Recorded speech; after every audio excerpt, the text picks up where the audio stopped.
How an FBI scam caught 7 December. congressmen? An FBI scam caught 7 congressmen. I guess it could be good.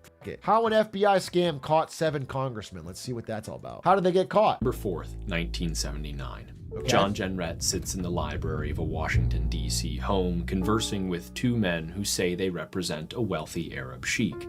He asks for a drink. As one man goes to pour him a glass of whiskey, the other begins to explain.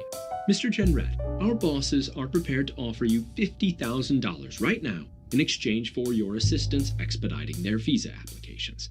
Now, surely this is a small matter for an important congressman like yourself.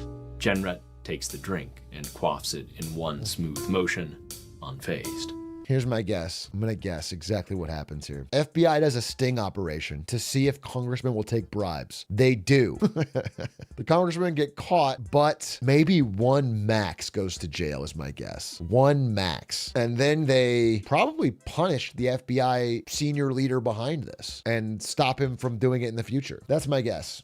Setting the glass down, he declares, Boys, I've got larceny in my blood. I'd take that in a goddamn minute. Unfortunately for Jenrette, while the money is real, the sheik is not. That's a The men direct he's speaking quote with from a are, in fact, congressman? FBI agents. I got larceny in my blood.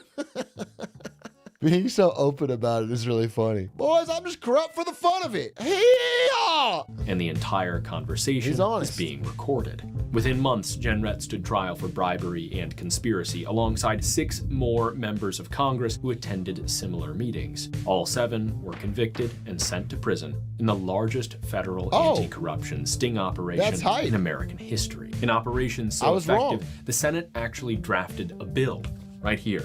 Bill 804, the Undercover Operations Act of 1983, that actually attempted to limit these types of investigations so that Congress could never be busted like this again. Now, obviously, politicians outlawing the investigative tactics that bust them for corruption is insane, and thankfully their efforts failed. But if that's the case, and the FBI could still do this, why don't we hear about busts like this anymore?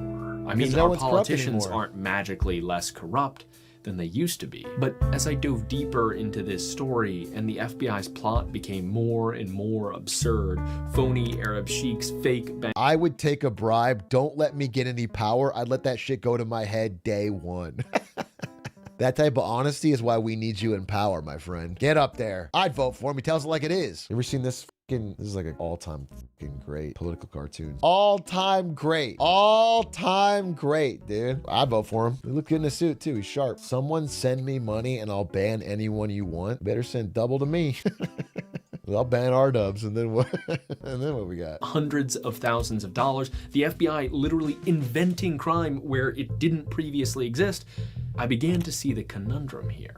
Because somewhere along this road, there's a red line we don't want to cross, where unaccountable actors in our intelligence community could abuse these tactics to target democratically elected officials they simply don't like.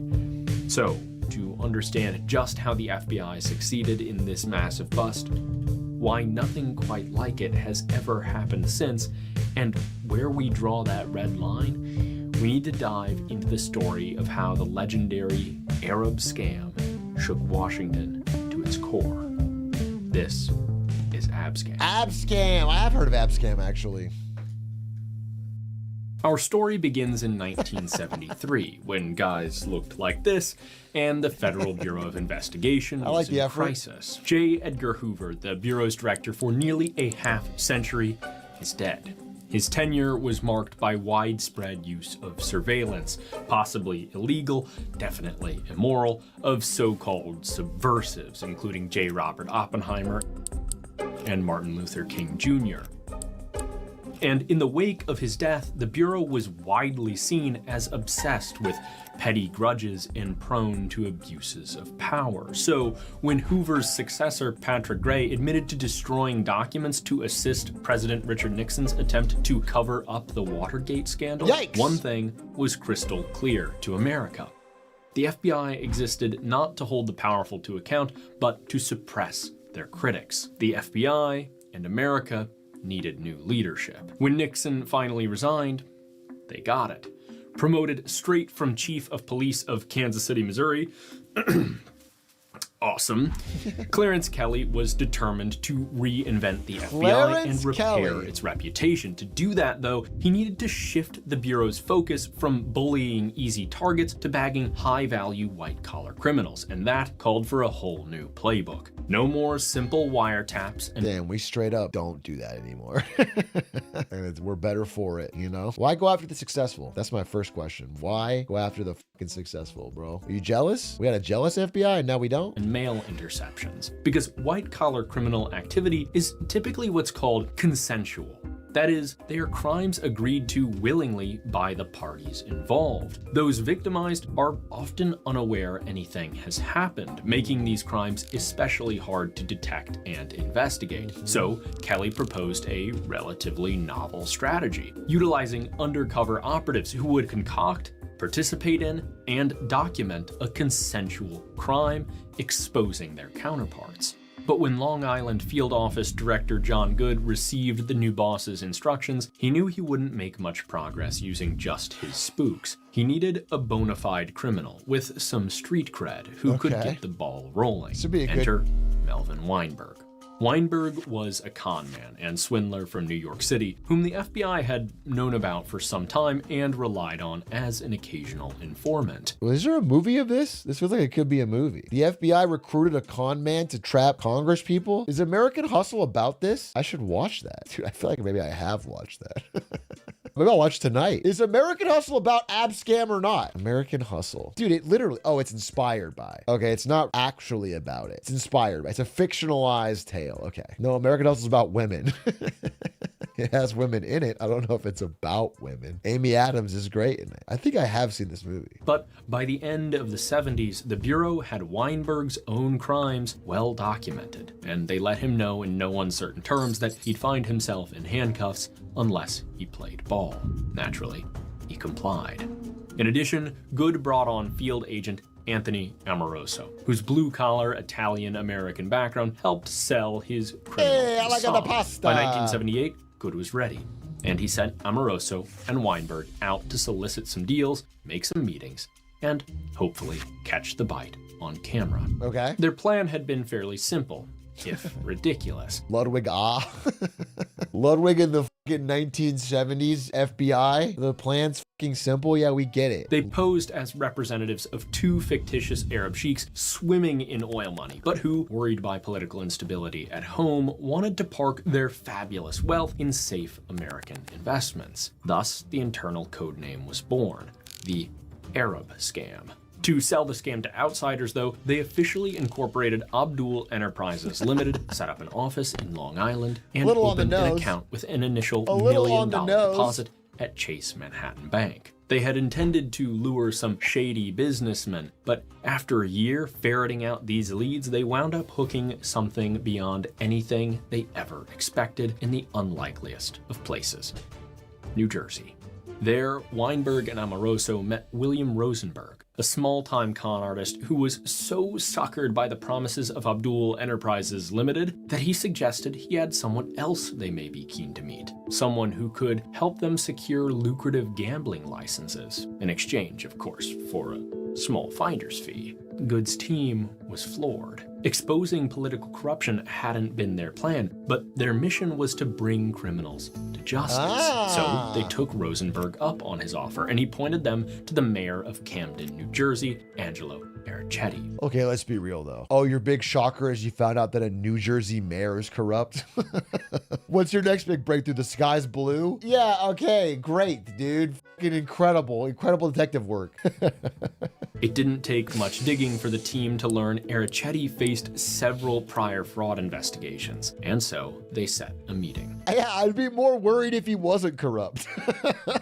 You're telling me there's a clean New Jersey mayor? What went wrong? What the went wrong? How did we get here? Upon being offered $25,000 to facilitate gambling licenses, Ericetti happily took the money. Even better, he told the sheik's representatives that he knew of certain members of Congress that might also be interested in helping them out. One more finder's fee later, and Abscam launched far beyond its origins as a novel but low-profile operation, beyond even its newfound purpose exposing municipal fraud, into a corruption sting at the highest levels of American politics. But still, Abdul Enterprises Limited had more than a whiff of absurdity about it. Damn, it probably felt so fucking good to be the one, not the one, probably the many, to be the super corrupt ass congressman who just didn't pick up the phone that day. Who just like was on vacation in Bermuda and didn't fucking damn it, I missed Abdul. I missed the free money, but I'm out here vacationing, and then you get off no problem. How could these entirely fictitious sheiks really be enough to induce some of the most important people in the country to violate their oaths to the American public? Well, of the 7 men exposed by the FBI, 3 in particular speak to the quality of individuals in question: the idiot, the madman, and the drunk. Michael Myers really had no idea what he was doing in Washington. Those are his words. Seeking the nomination, he said of his predecessor, "I only hope I can do as good a job as he done." Then, inspiring confidence, he added, "I'm not going to tell you what I'm going to do until I get there. I've only been there 3 times in my whole life." Moreover, while in office, he threw a party at a hotel bar and attacked a security guard after shouting, "I'm a congressman. I don't have to be quiet." He was, by the way, just sent back to prison a couple of years ago for ballot stuffing. Before Richard Kelly made his way to Washington, the Florida man served as a judge with the unique honor. He tells it like it is, bro. A self-proclaimed dumbass ballot stuffing congressman, and they caught him. Of facing multiple impeachment attempts, citing apparent paranoia, psychosis, and arrogance. And despite hiring a psychiatrist to certify his sanity, Kelly's behavior during and after Abscam, as we'll soon see, helps to explain those impeachments. And finally, there's our friend John Jenrette, who actually held a fairly impressive record working on the House's prestigious Appropriations Committee, founding and chairing his own Tourism Committee, and serving all 6 years as a Deputy Majority Whip. Yet Jenrette struggled with alcoholism most of his life, and obviously was prone to recklessness, which would eventually sink his impressive career. So one answer to this question, like to drink a little bit? How the FBI pulled this off is these guys were fools. But there is a lot more to it in how the investigation itself was conducted. Even with idiots, mustering corruption convictions of members of Congress is not easy. Good's team needed unquestionable evidence that the bribe had been accepted with the target's firm understanding of the exchange. If I was a congressman and I got caught in Abscam giving, free gambling licenses to a Arabic company that gave me a bribe, I would simply say that I was running my own sting operation to catch them in the act. I would simply say that it was part of my congressional plan to fucking run a sting where I pretend to accept the bribe to catch them. And it's like, how could you stop me? Moreover, there were clear legal red lines they had to carefully avoid crossing. Among those was the matter of privacy. The meetings needed to be recorded to get the evidence, but given the target's lack of corruption records, Good knew it would be hard to get warrants, maybe impossible. However, if the targets agreed to meet somewhere they had no reasonable expectation of privacy, recording was fair game. No warrant necessary. So all the meetings took place either in a New York hotel room booked by the investigators or at a townhome the Bureau rented in Washington, D.C. In either location, Weinberg and Amoroso held meetings that any member of Congress might take. They said they had potential investment to allocate and, well, your district could hold some opportunities for us. They explained the situation with the sheiks, political turmoil, safe investments, etc., tens of millions of dollars at stake. But with these politicians, they added a new twist. Before those investments could be made, the sheiks were also interested in moving to America. In exchange for a promise to introduce legislation that would grant the sheiks asylum, the target would receive $50,000 in cash. By dangling a quick buck now and massive investments later, it was easy to get these congressmen, not the brightest bunch as we've seen, to agree. Now, the fine details of the exchange varied from meeting to meeting. Madman Kelly, for example, didn't take a briefcase. And nowadays we have a golden visa where you can just buy this like from a store.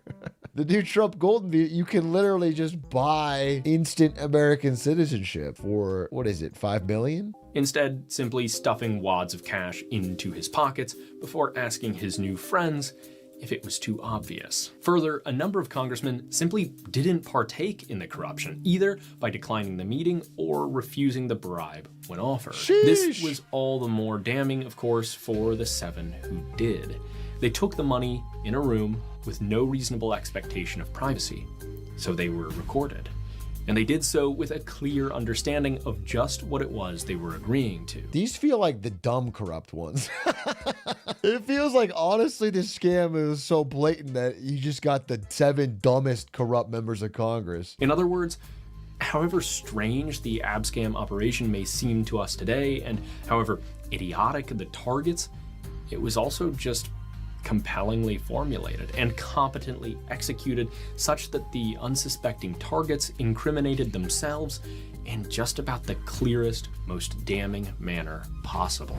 By January of 1980, the investigators had the evidence to charge 7 men, and they were just about running out of time. Targets were starting to ask Weinberg when they should introduce the Sheik's visa legislation and when the investments they'd been promised would materialize. In other words, the facade of Abdul Enterprises, however elaborate and convincing, just couldn't be sustained. And so, on the morning of February 2nd, 1980, just 9 months after the team's first meeting with a congressman, the FBI dropped the hammer. Across the east coast of the United States, 7 congressmen, along with Ericetti, Rosenberg, and others, awoke to agents banging on their doors. They were quickly indicted and charged with bribery, conspiracy, and travel across state lines with criminal intent.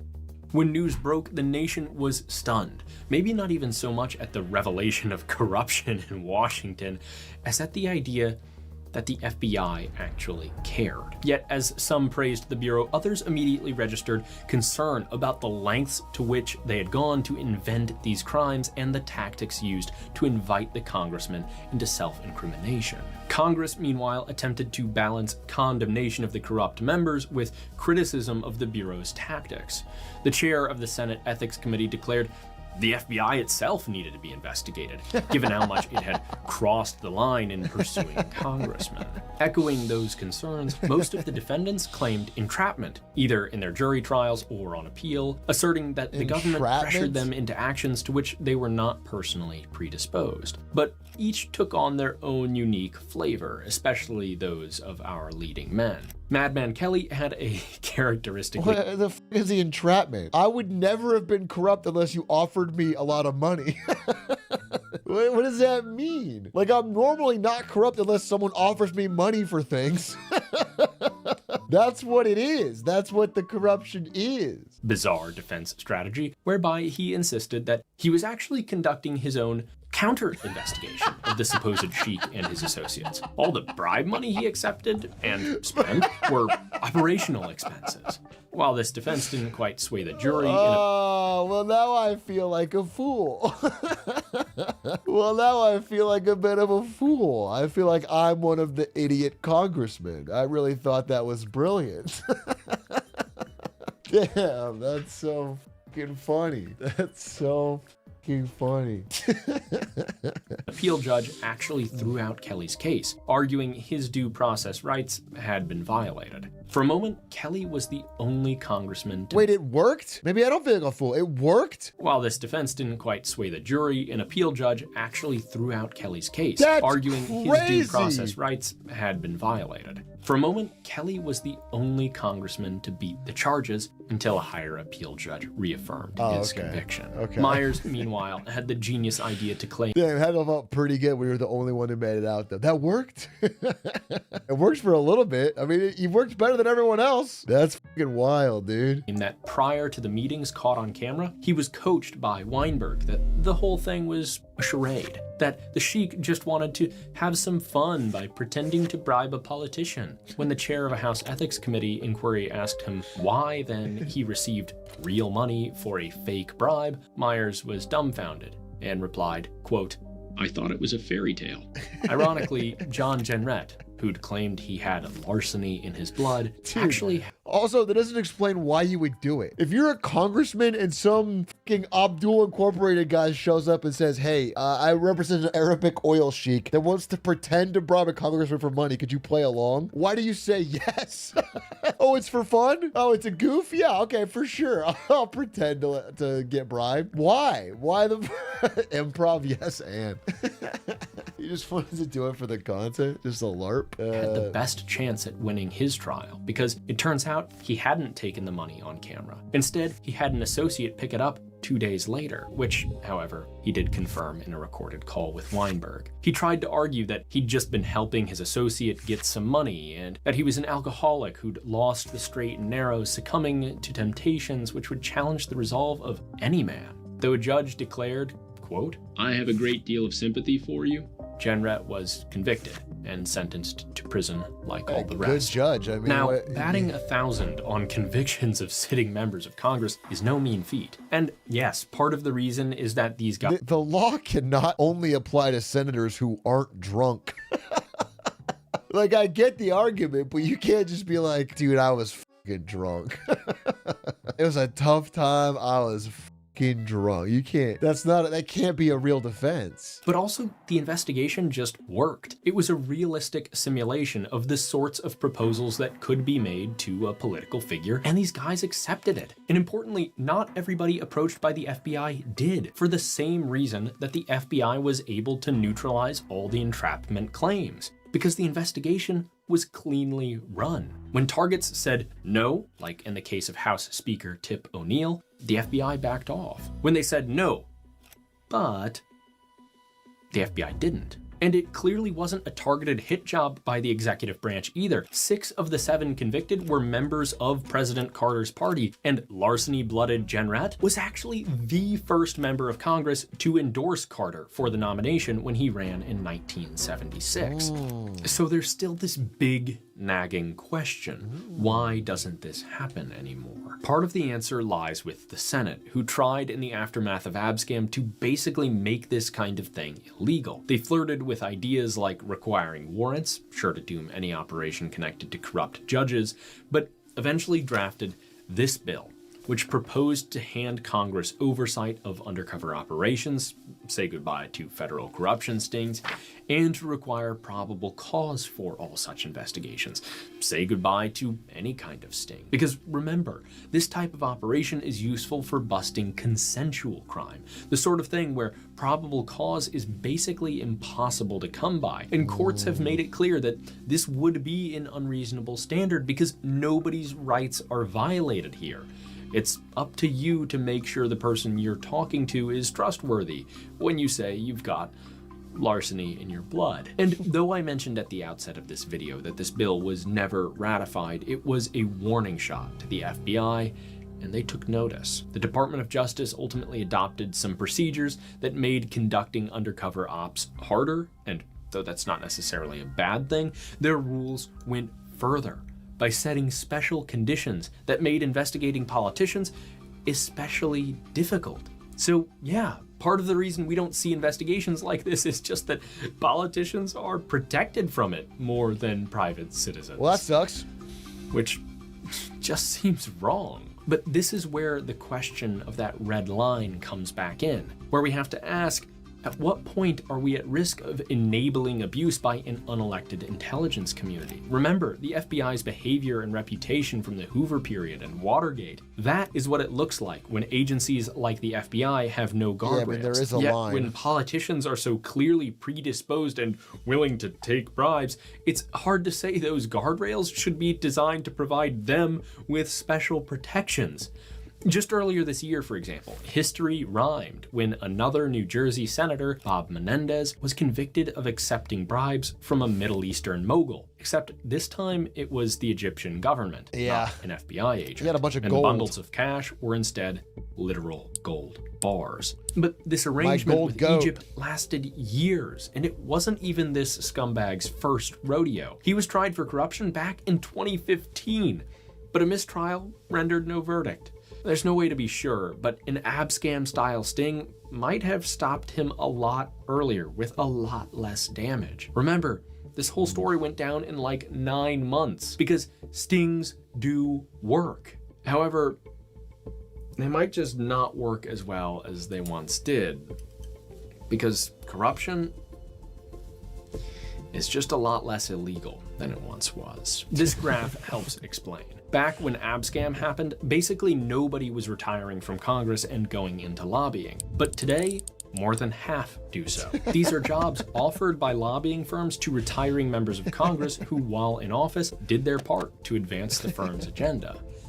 That is obviously bad, but it's completely legal. That's good. And there's more than this. Remember, for example, how some members of Congress made huge money trading stocks right at the outset of COVID. I mean, there's all kinds. You better not say one bad word with my goat, Nancy Pelosi. She's just a great investor. And I'm so sick. I'm so sick of the fucking woke mob coming for my goat, dude. She's out here trying to trade. She's out here just trying to get to be part of the hustle, dude. She's on Wall Street bets. She's sorting by new. She's finding the good ideas. Kinds of things like this, which are obviously shady. But a sting operation isn't any good when that's all legal. And when that's all legal, suddenly clearly illegal offers of $50,000 from a mysterious sheik start to sound like pretty bad risk-reward situations. So here we are again, back in many ways where we started in 1973 after Watergate. Corruption abound, leadership absent, the public cynical, without a whisper of a promise that the ship is soon to be righted. As then, America needs new leadership. And while at the time of writing the election is undecided, it's certain we've just gotten it one way or another. But more importantly, America needs reform, which goes beyond the actions of a single figure. A Clarence Kelly couldn't fix our busted campaign finance regime, our lobbying system, or Congress's stock trading habits. And neither will a president, whoever it is. Leadership matters. Of course it does. But it will take legislative action for any of these problems to be addressed. And that requires public pressure. Even with all that said, we still face the same perpetual conundrum. We know the line needs to be redrawn, but where? It's really not for us to say, but perhaps we can start to get an idea by talking about it. And hopefully the bizarre 1970s saga of Abscam helps shed a certain light. And on that note, I think this episode really is revealing of at least one thing. What's that? How belief in progress can actually end up concealing ways in which we may have regressed. Lots of things in our politics and society are better today than they were in the 70s, of course, but some things really just look better, like corruption. It's still there, but the facade is cleaner, less offensive, more attractive. This time of year, as we become inundated with ads promising that this or that grand new invention or rogue politician is going to solve all our problems, it's worth remembering that newness isn't necessarily progress, and that sometimes we ought to recall the fundamentals of what we've long known works and use the knowledge we've gained since to refine those ideas to perfection. And that's exactly why I genuinely love and am excited to tell you about the Henson razor. Dude, I was like, where the f is he going with this? Incredible segue. That was crazy. I did not see that coming. I knew it was an ad, or felt like an ad, but I could not tell where he was going with this. I got lobbied. Good video though. Spectacles. Good fucking video.